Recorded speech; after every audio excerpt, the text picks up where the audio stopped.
Alexander Volkov and Tom Aspinall in the heavyweight division.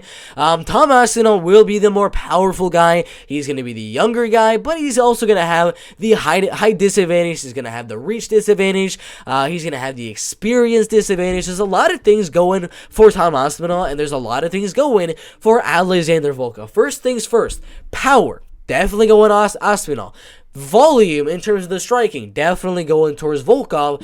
Experience going Volkov, but the wrestling and grappling, that is a huge component to this fight, because if you're fighting a guy like Alexander Volkov, you know is a legit striker. The only way he's losing to other strikers are when they're the most powerful guy in the heavyweight division in Derek Lewis, or they're literally just going out there and outpointing you like a Ciryl Gane.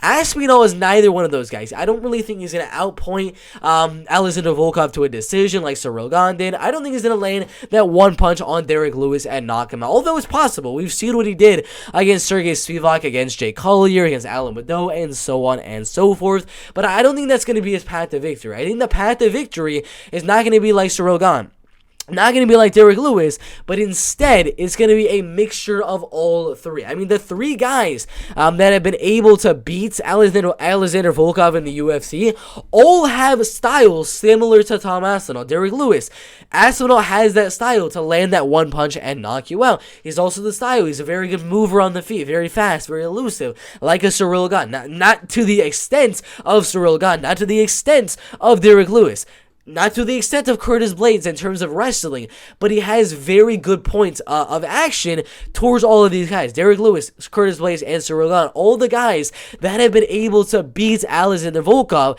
Tom Aspinall has little bits of all three of those guys. I think he's going to mix all of that together, make it a little point-striking fight on the feet, eventually look to land some really big shots to kind of emphasize that he's winning the round on the judges' scorecards, and he's also going to mix in the takedown. So I think if he mixes in all the ways that Volkov loses, landing in the big shots every now and then, kind of playing a more patient game, just landing some shots like Ciryl Gane game, and mixing in the takedowns like a Curtis Blades game. If you can mix all of those three together, I think we're going to see a Tom Aspinall decision win here. I think one round could go Volkov.